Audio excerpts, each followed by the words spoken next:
Are you flipping the rage bait on me? What is that existence? Responding to chuds. I love doing it. Let's go with the dog against the dogs. Alabama. When I had a choice to pick a co-host. I know. Oh, you're betting on the game. Why would you be doing that? Because it's fun.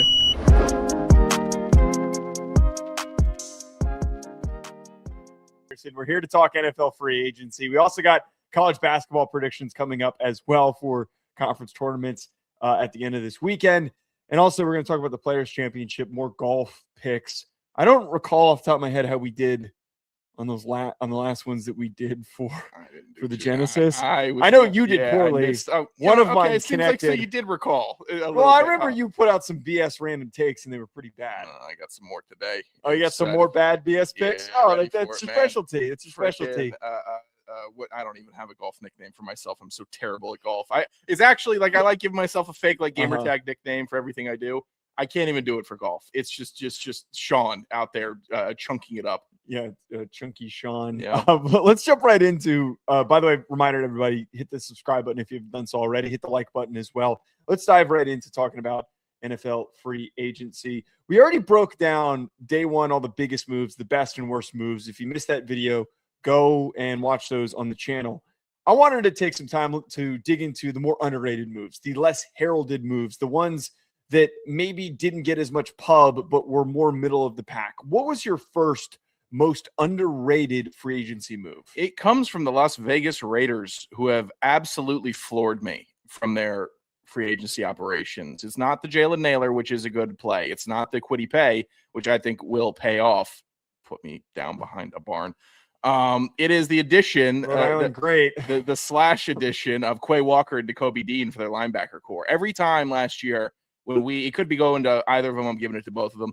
Every time last year when we started diving in on the Raiders and why they were so awful, and we took a look at their depth chart, we looked at their defense, and it was bad, bad, bad. All three levels. There was no signature level. There was no player that I was looking at like, oh man, yeah, maybe outside of Max Crosby, but still, even at that point, it was pretty disappointing.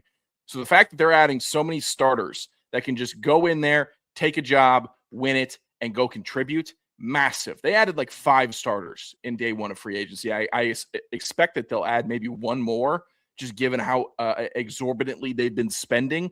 But yeah, Quay Walker, stud. Nakobe Dean, stud. It feels like those teams just couldn't. Oh, you're not up? Okay, I'm not.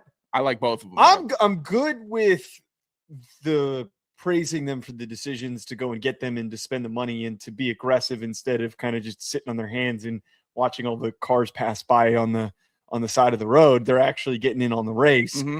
But to like just establish and go Quay Walker stud, Nakobe Dean stud. I think they're good starters, and I think it's money that you have to spend. Here's the one thing that makes me intrigued. Mm-hmm. I will say this: you're repairing 2 guys that played alongside one another, and I would argue their best performances came when they were both playing next to one another. They've had highs and lows. They've had ups and downs. Nakobe Dean's been inconsistently available because of health stuff. But I think that the main takeaway with this is that you're bolstering a defense that really just was barren. You got rid of Max Crosby. What the hell who the heck is your like next best player that you feel is such a secure big-time playmaker? They didn't have one. They really didn't. It was Max Crosby and then a Mariana's Trench-sized gap to the next best player. And they got rid of Crosby, which I'm starting to warm up on, by the way. I just am. Given the Baltimore Ravens fans' reactions to him, I'm starting to warm up, even though I'm sure Crosby's got 20 more sacks. Wait, what do you mean by that? They're too excited. Baltimore Ravens fans are too excited. Why are they too excited? Because they see themselves in Max Crosby with the neck tattoos and like the attitude era defensive. Like he reminds me of like an 04 wrestler, and that's where a lot of people in Baltimore are emotionally stunted at. So that's crazy. I'm telling you. So they're seeing a lot of that in him, and he's going to be the biggest guy in Baltimore. But the Raiders needed to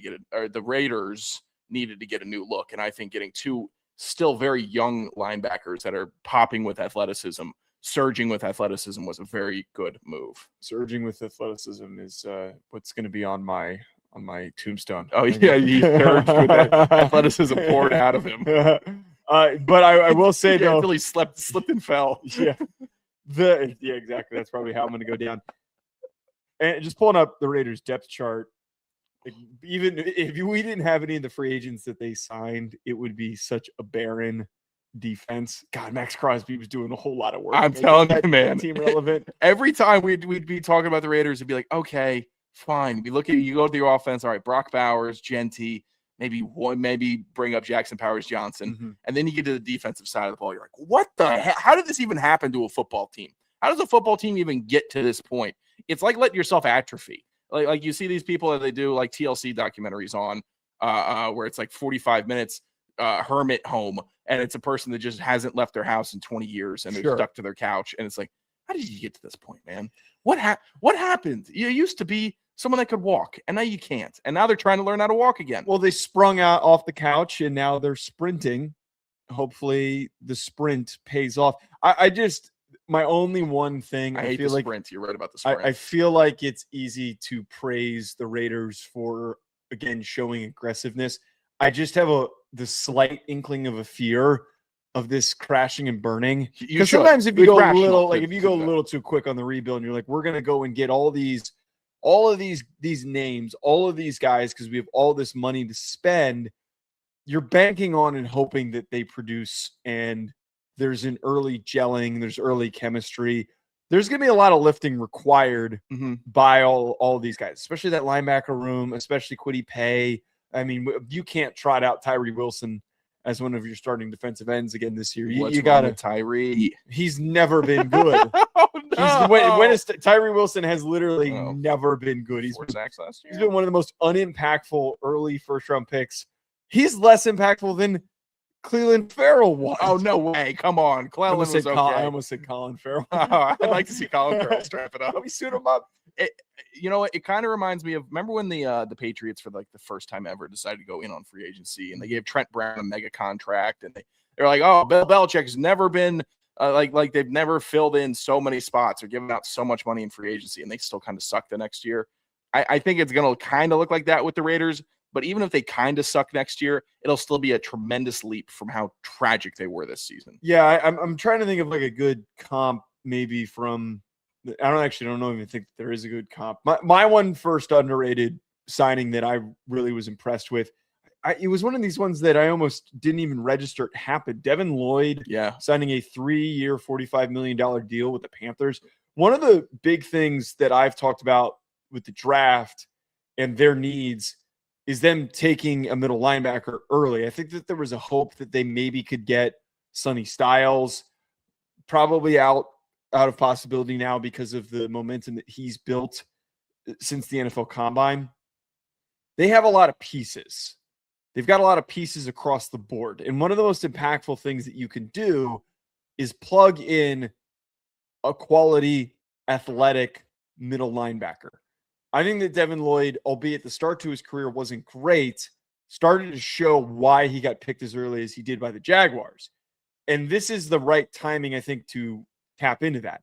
I don't think it should completely remove the possibility of them selecting a CJ Allen, theoretically, but it allows for them to kind of look at the board when the draft starts and go in any direction that they want. They have one of the more complete rosters for a team that you wouldn't think would. They're doing pretty well at a lot of key positions. And this goes in tandem with, this isn't an underrated sign because it was one of the biggest. Jalen Phillips was the right move that they needed to make because, again, another conversation with their draft outlook was, well, where they sit in the middle of the first round to the end of the first round, they can't get one of the premier pass rushers. So they're drafting another designated pass rusher, another second rusher, not a primary guy. Well, Jalen Phillips might not have been the most sack productive guy. He's one of the most productive pressure producing guys. So that's going to set everybody else to succeed. I know you hate the word.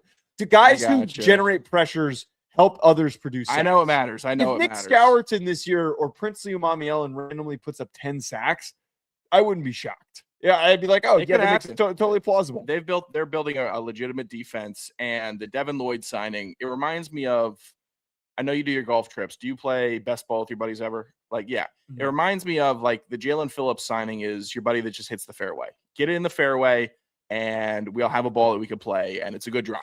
And then you have somebody come up and just absolutely hit a rocket because they can, because they already achieved a fairway shot. Now I can take a big swing. That's what Devin Lloyd felt like to me. And adding him to that defense is, wow, well, we had a fairway play, and now we can see the pin. And we are ready to really play, and we're going to chip on. We're going to have a good team. It's looking like a pretty full team. And it's surprising that Carolina, with a lot of underrated signings, I'd say, has put together a really good defense that is scary. I tweeted out that they're trying to Eagles this thing, which is mid-quarterback and great defense. And it's starting to look like it. Crazy shot. It is. Hey, come on. Unnecessary. Come on. I mean, the defensive backfield is great. The linebackers just got right. You draft a pass rusher, or you get a big step up this year from Scourton or Uman Mielen. Look at you. Then we're looking at a legitimate, maybe Eagles 2.0. Now, Chuba Hubbard is not Saquon, and neither is Jonathan Brooks or Trevor Etienne, but you can see the vision. Additionally, it helps that they had a really productive year from their rookie last year, Tedero McMillan, offensive rookie of the year. Like it's a team that is trending upwards, which is irritating for someone who has a team, another team. Your in the team NFC is trending South. Backwards. Oh, what do you mean? You're not inspired by Tua. Olamide and Austin Hooper? What Hey, about who else did the Falcons sign? how about new wide receiver 2, Jahan Dotson? Don't make that face, man. Come on. I forgot all of yesterday and today. Every single time I was like, oh, I wonder where this slappy went. And then I was like, oh, okay. Yeah. All right, he signed with Atlanta. Sounds You're moving like the Giants would, by the way. This is some shit that the Giants would have done in 2016. This is some Dave Gettleman roster building with the Falcons. I think Matt Ryan's taking some lumps here in his first free agency. Well, but he's not the one making these decisions. He's the president of football. The GM reports to him. Everybody reports to Matt Ryan. He is the president of football. I don't know why the framing, the president of football makes me laugh because it just makes it seem crazy like ass job. No, but it is that his actual title? Yes, president of football operations, or no, president football. President of football. Which honestly, if I had a job that I ever wanted to do when I was 5, 10, 15, 20, 25, or currently, it would be president of football. Yeah, he's president of football. I told you, man. It's a crazy ass job that they got going in Atlanta, man. Everybody reports. Is that a comment? Because normally you hear president of football operations. You don't hear president. Am I crazy? It's just football. There's no operations. I'm sure there are operations. No, but am I being stupid and misremembering how other teams? No. Other teams are president of football operations, and that is how it is. But no. Atlanta decided president of football. President of football. I'm gonna pitch my second Please. Underrated signing, and I think it actually ties to.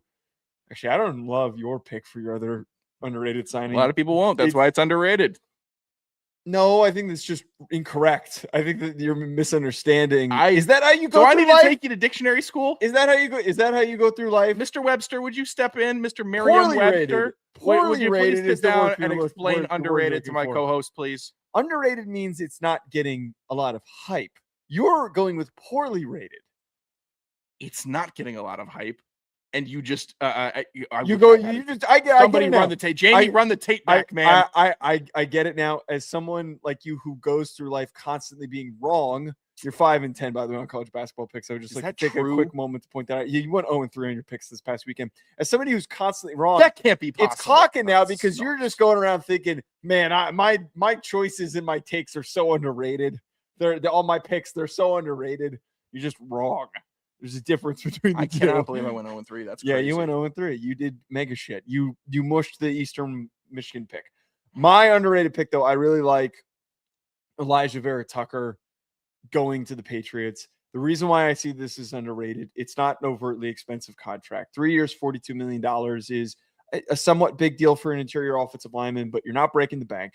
You needed to do whatever possible to improve your offensive line. It allows for you also to look ahead to the draft and look at the position that needs to be most boosted during the draft and who's on the board. Vera Tucker, to me, has been an unheralded guy because he's been on a bad team and he's also dealt with some injuries. Bad injury most recently. I believe it was an Achilles injury off the top of my head. I'm going to double check that in a second. But his impact is going to show as long as he can play at least 14 games this year, could play in the playoffs. That's how I'm looking at it with Elijah Vera Tucker. I loved his tape when he was coming out of USC. He's super steady. He's super stout. They just need a ball player, man. They just need a ball player. And that's who Elijah Vera, he feels like a Vrabel offensive lineman who's going to clear some lanes and is going to protect Drake May. Yeah, I like the addition. And since he's going out with the Jets, I was talking to Jets fans at work. It was like, yeah, now he's not going to miss another snap for the next 6 years. Like now that he's with the Patriots, he's not going to miss a snap. I went 1-2 last week, by the way. Suck boy. Western Michigan, I got it plus 10.5. They only lost by 8. So I'd like to make an amendment to me being 6-9 on the season opposed to 5-10. Do I need to go take over the math? No, I will correct that. Okay, just wanted to make sure. 0-3 felt off to me. I knew I lost 6-9. 6-9. Thank you very much. Not even gonna request an apology. It would Thoughts be nice. on Elijah Vera Tucker? I won't request one though. You're not getting an apology. I should. You're not getting one. I should. Elijah Vera Tucker is a good guard. He's all beef, and he's someone that's been all potential. When he's played, I've liked what he's done, but he's a when he's played type of guy. And the Jets losing him last year was catastrophic's a big word, but it was highly impactful to their offensive line and their success and keeping a quarterback upright and paving good running lanes, because I think that's what he's best at, is as a run blocker. I mean, his upper body is run blocker, upper body, maul you, lock on, and you got problems. And putting him onto the Patriots, like someone step in and don't let this happen. Like the whole success for Drake May or against Drake May was getting pressures, and now other teams are just like, yeah, go ahead, give him a guard, give him a really solid guard that hasn't tapped into his full potential, and let him go there and find some consistency and become like a premier guard for Drake May in that offense. It's a little sickening. I'm starting to get a little of this Patriots fatigue already about them getting better, making right decisions. And that's what it is. It's a right decision for them. I know the Jets spent a bunch of money and added a bunch of players, but I would have tried a little harder to keep AVT on the Jets. Who knows if it was if it was mostly like burnout on him not being available, and sometimes that it could have been fatigue of guys not being on the field. And trust me, if he was still with the Jets, we could have seen a hammy pop up in September, and it would just be like the same story. You like Romeo Doubs, though? I don't know if I can get there. I do. I think an underrated, keyword underrated move is the Patriots adding Romeo Doubs to their wide receiver room. I think he flies past Kayshon Boutte. I think he is a better wide receiver than Kyle Williams, and Stephon Diggs is gone now. He's not.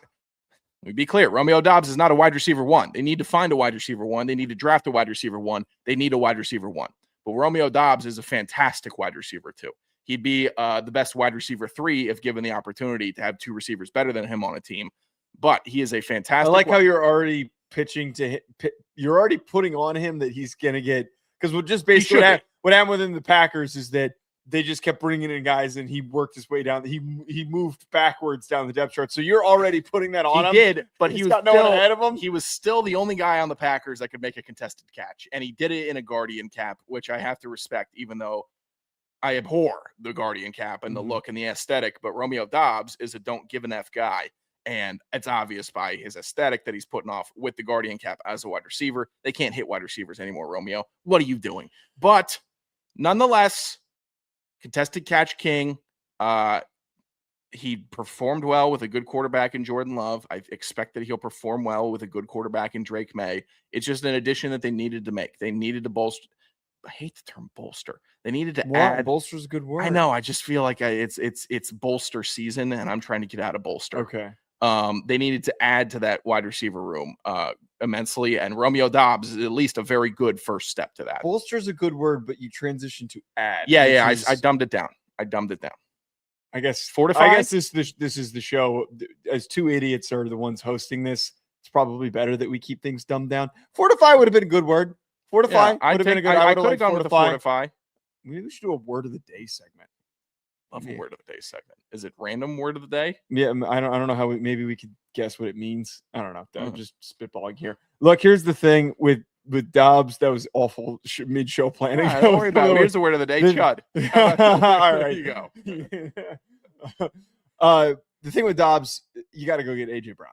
Yes. If you're going to bring in Dobbs, it has to be off of the belief, which it kind of feels like they're still aggressively trying to go get him based on every single rumor you see.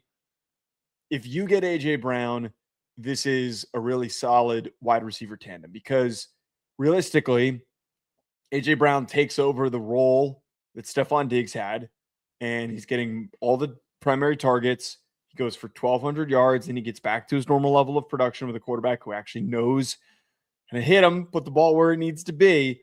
And then Dobbs gets to take advantage of all that extra attention on A.J. Brown. And then if he's a 900-yard receiver at most, it's a good addition. I feel like Romeo Dobbs is one of these guys, and why I don't like classifying him as an underrated signing is that the projection has always outweighed the performance. So really, I have not seen a lot of people high on Romeo Dobbs. I feel like constantly it's like, man, I feel like this past year people started to let reality set in, but I almost feel like there's maybe a desire and a belief from knowing many Patriots fans in our lives that are incredibly rational that they could look at him and think, man, we don't need AJ Brown. We've got Romeo. No, you need AJ. Yeah. You need AJ. Get Batman. You need to add Batman.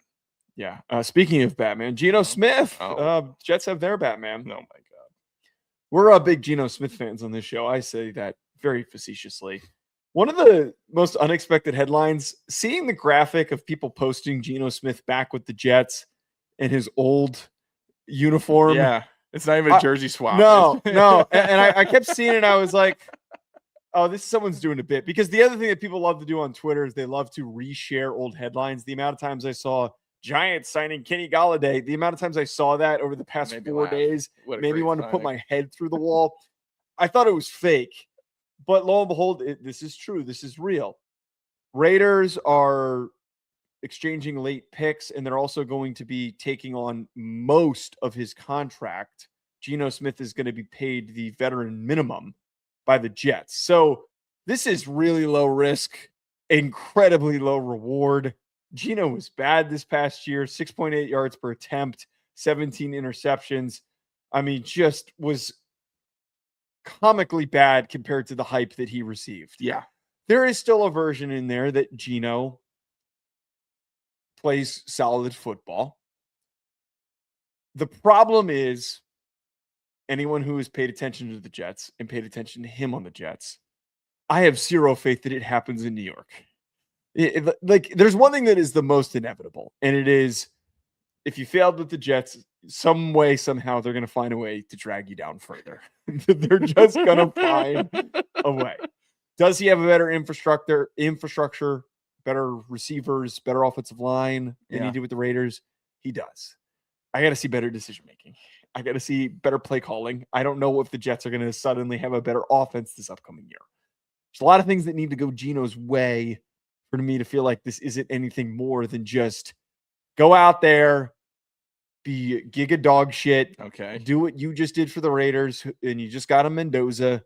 Go and get us Arch Manning. You know, I've been calling the Jets a close to quarterback away team after their free agency operation. I think they've been okay with the Minka ad, the DeMario Davis ad. David Onyemata is a good defensive tackle. Devondre Sweat comes in. Like, I'm seeing some stuff with the Jets that's making me optimistic.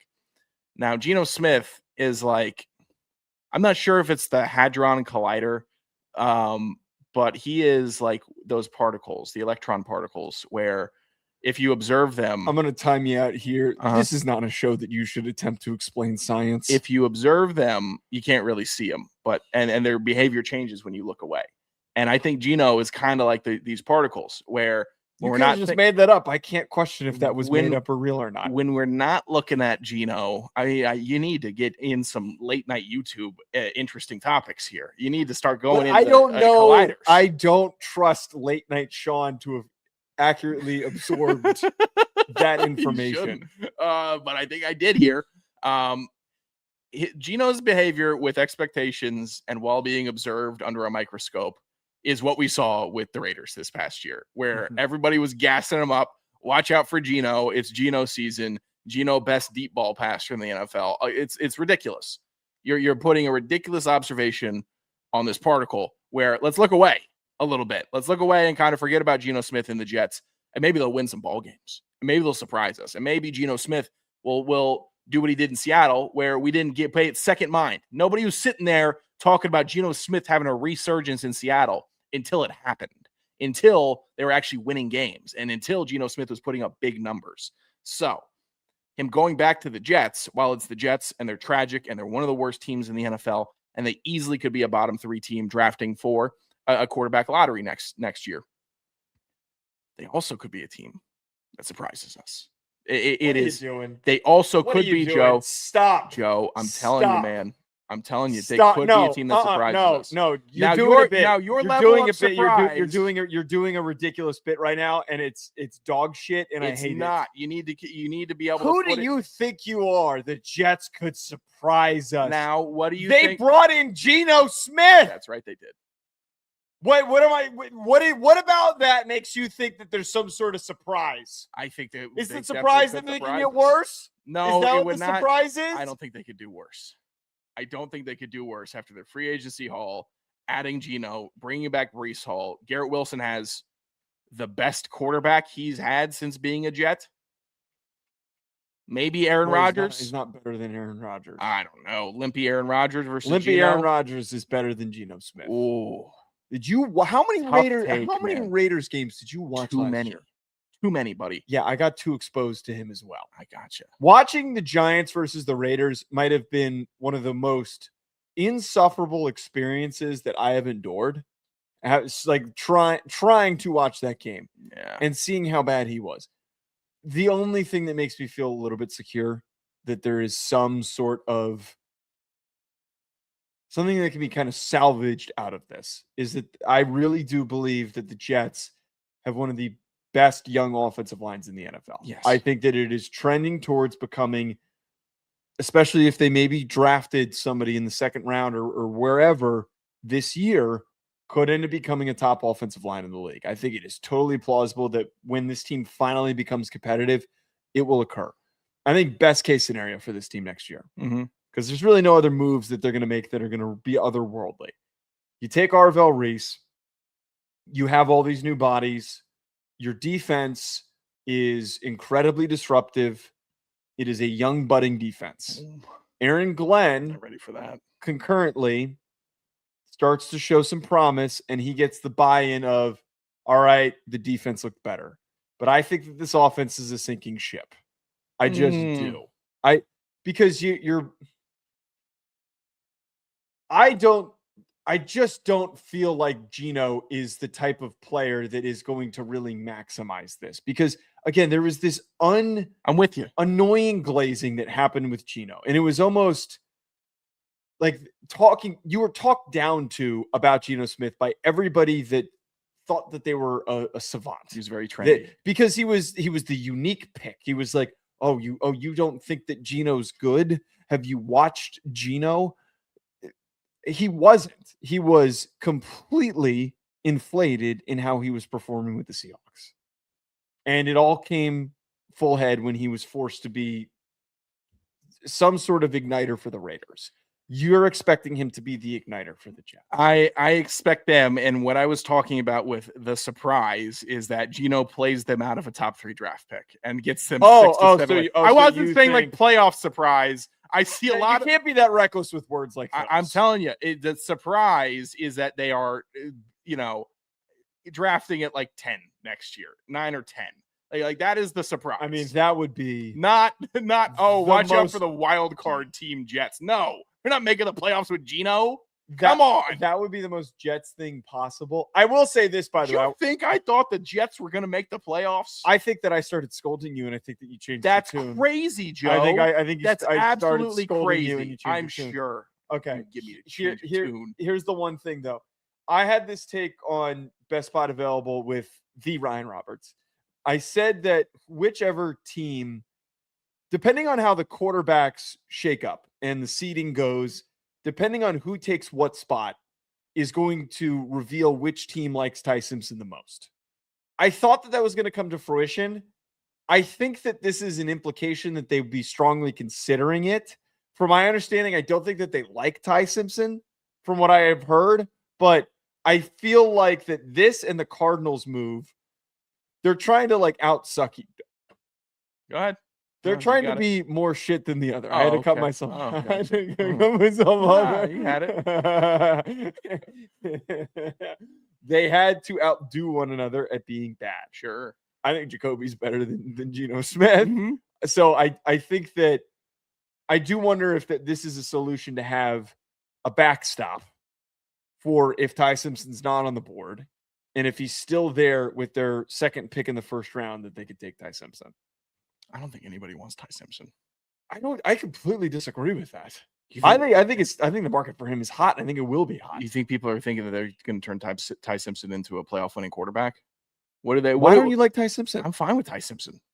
I think that I'm fine with him. I just don't see him winning a playoff game. There are a million okay, I'm being hyperbolic. There are a lot of desirable things about Ty Simpson. Agreed. There is one extremely undesirable thing about him. What's that? He's barely played. Oh, yeah.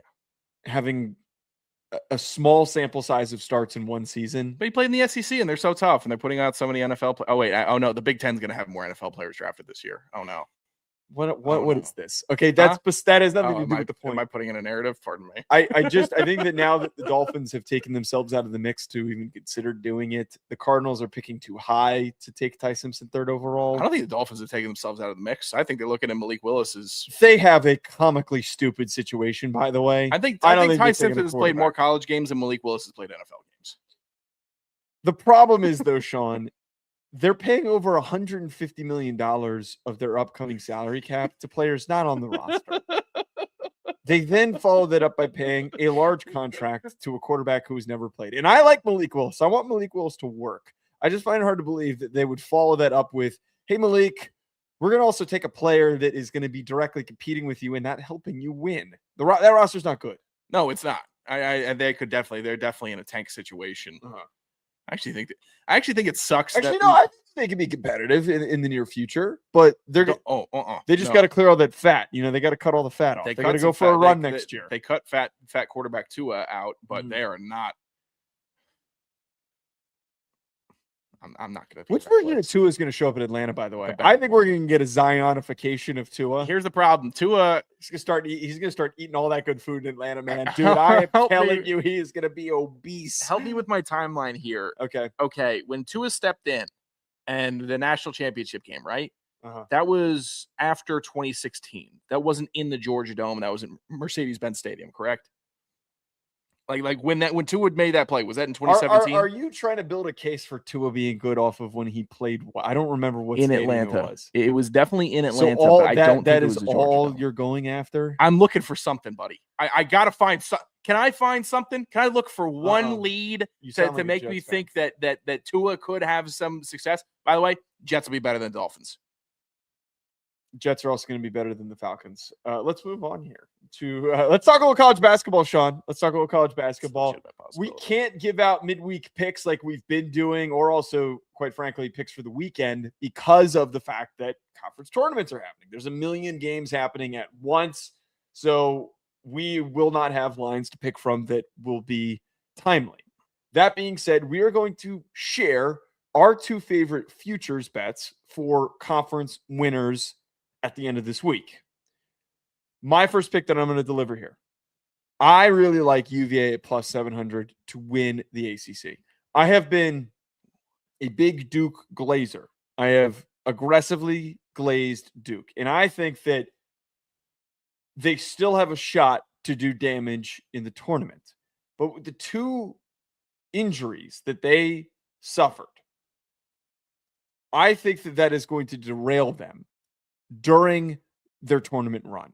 It has been so I keep trying to find and figure out when they're going to get healthy, and it has been so unclear.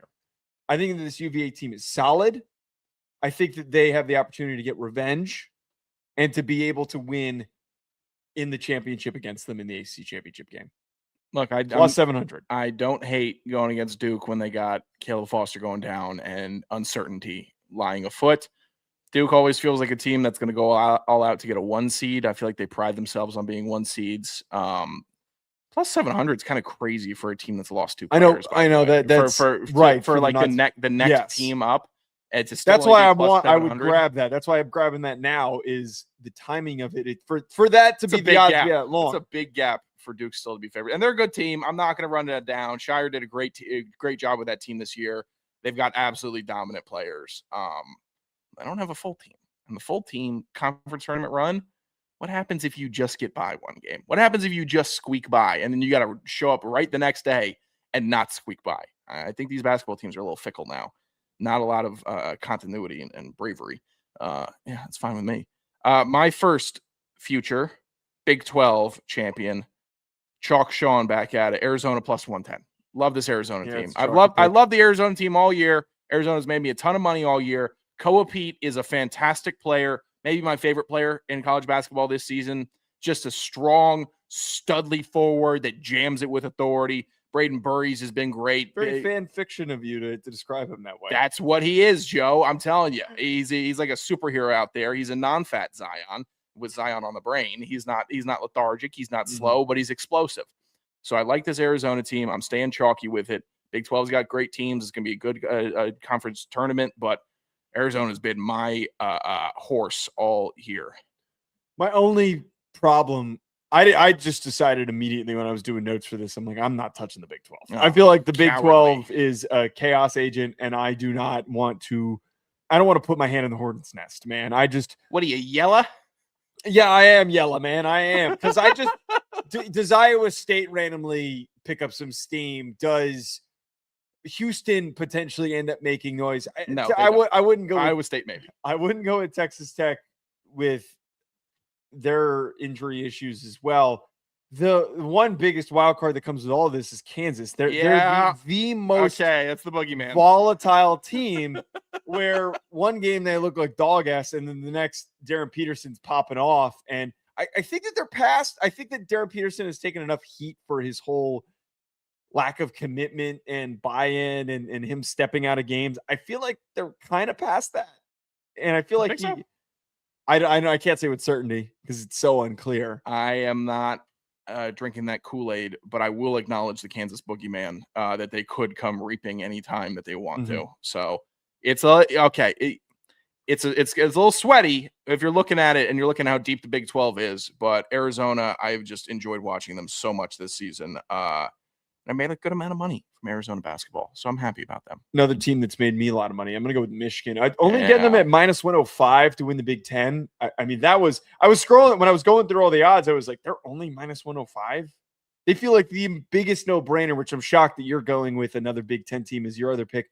They feel like such a damn no-brainer. Minus the Duke loss, which that was an incredibly tough game. They have been unstoppable. They have been just mauling everybody in front of them. If there is a team, and right now it feels like that they're the best position because, again, Duke's dealing with injuries, and there's lack clarity on like how good UConn is. Arizona would probably be another team that feels a little bit more sure to go on a run in the tournament to win it all. But Michigan feels like the team to buy into. I'm cool with Michigan. I've called Michigan a machine this year. I've called Michigan an absolute unit. They are a bunch of warriors on warpath, ready to march down and work you and beat you with mechanical, fundamental basketball. I also saw Michigan not cover versus Northwestern. I saw them beat Iowa by 3, and I saw them scrape by Minnesota. And that was all down the stretch. I didn't love that. And maybe it was just the games I was keen in on. And I know they had other huge wins all throughout the year. So maybe it was just when I was tuning in on them and I thought that I was seeing some You're cracks. using it not covering against Northwestern as justification for them not winning the Big 10 tournament? You need to cover against Northwestern. That is a big prerequisite for what was that spread? You need to, I think it was like 17.5. Okay, so they did go. Oh no, they suck. They didn't cover the comically large spread. Oh, they're so bad. They won by 12. Joke team. Okay. Why the hell would you pick Illinois? Illinois has so many freaks on their roster that if they wanted to turn it on and decide to introduce themselves to the college basketball world, for all of you that aren't seeing these big lanky Europeans. What is it? It's not, they're not galloping, but it's like the big leap, they're vaulting themselves down the floor. Jump, not a jump. I'll figure out the word. I'm bad. I've had an up and down day with words so far. You can do it, man. I believe in you. It's like a gulp. Like no spring. bounding. It's like they're bounding down the Okay, floor. there we go. That's what I was looking for. Leaps and bounds. Illinois has these guys that it looks like they take 3 steps and then they just dunk it home with ease. And if Michigan falters, which I'm not saying they're gonna, because they're an appropriate favorite at -105. I like the action at Illinois +460 in case we have some freaky upset. I think they're the next team in the Big Ten to win it. So I'm hedging a Michigan loss with, I think, a team that could do it. I'm not touching Illinois. Give me Michigan. I'm touching them. Awful. Keep your Absolute fingers off dog of it. ass pick. 6-9 on college basketball. Make sure you Dummy. clock these, by the way. Dummy. Make sure you Dummy. track these properly. Players is happening this weekend. And I'm kind of disappointed. I wanted to watch the Players Championship, but there's going to be so much college basketball on. I'm going to be really distracted. I hate when big events in other sports happen around the same time as March Madness. But here we are. We're going to deliver our favorite picks for the players on guys that we think are locks to finish in the top 20. My pick that I really like, Sean, I'm going to go with Colin Morikawa at -120. I know that the odds aren't great there for him to finish top 20, but he's the one guy after the research that I did that I feel the most secure in. He's got 3 straight top 10 finishes so far this year. He's one of the hottest golfers in the PGA. But this was where I couldn't find a golfer that like I felt secure in with their finishes at TPC Sawgrass. It's not an easy course. He has 2 top 20 finishes in his last 3 outings at TPC Sawgrass. So all of those things, the momentum that Morikawa currently has, and on top of that, the fact that he's performed so well at this course, which ultimately is like the most important thing when we talk about picks, is like historically, how have you done at various courses? Yeah. I am going to go with Colin Morikawa at -120. It's pretty good. Second highest favorite. You didn't take Scotty, so I'm not going to crush you. It's just. By the way, I'm glad that we've quietly established that we're not going to step in here with the Scotty. I'm not doing the Scotty chalk. No, I mean, that's just lazy and stupid. It's close. Morikawa is close to chalky, but it's so far away from Scotty that I can't really call it. Like, could you imagine being in? I mean, we've all got idiots like friends like this, like being in a group chat with your buddies, and they're like, "Oh, who you gonna bet on? Oh, I'm gonna take Scotty top 20 finish. Oh, I'll just go F myself. Yeah, cool, man. I'm really glad that you're really want to have some fun with this and be creative. Now go ahead, go take Scotty. Go ahead, man. You really enjoy that. You enjoy your white bread and your Bud Light at the bar. And many golf fans do, Joe. Do not attack that fan. They enjoy their Bud Lights and white bread. All right, that's what they live off of. What are you doing? Yeah, Colin's fine with me. My top 20 finish pick for the Players Championship, Ludwig Aberg or Oberg, whatever. Aber. All right. +105 top 20 finish. He has been up and down at TPC Sawgrass. Did well there 2 years ago. Not so well last year, but he's coming off his best finish of the year, tied for 3rd at the Arnie Palmy, which is going good for him. He's trending up and was top 20 at the Genesis. We're just making up. It's just golf sucks. We did picks for the Genesis. I know. I just wish they would call it Tournament 1 or Tournament 2. And it would just why they call it the Genesis? For the car brand? Yeah, for the car brand. I remember riding in a Genesis, and the guy. Wait, you've ridden in a Genesis before? I don't know a single I've never seen one on the road. Have you seen one on the road? I got to be a money laundering scheme. An ex-girlfriend's dad had a Genesis, and I was riding it. Why? Because he thought he was big money, I guess. And that's one of those things you got to stop and go, "Hey, big man, why are you driving a Genesis?" And I was sitting here, I was riding it, and I'm like, okay. All right. It's got AC vents for the back seat. Wheels. It's got wheels. That's what I'm sitting here with it. Like, was it not like what did it come off as? Did it come off as like a Mazda or an Acura? It felt like a step below like a nice Cadillac coupe. Like I'd rather have a Cadillac sedan than a Genesis. I just don't know what they're trying to be. They're trying to be like a nice them? Lexus. Like they're trying to be like, hey, are you 45 and I drive white? the Genesis. Yeah, it's the Genesis back there. Yeah, I'd like to here. Hey, valet, don't scratch it. It's a Genesis. Trying to be I'll beat the hell out of this thing. I mean, it was fine. Yeah, the Players Championship. The names, maybe I just am not in it like with the golf tournaments and knowing it. Like I know the Masters, no US Open, British Open, but all this other stuff, just number them. Just know tournament 3, everybody. It's a big actual tournament 3 and not sub tournament 3.3. All right, because there's sub tournaments that also have names like Pebble Beach Pro-Am.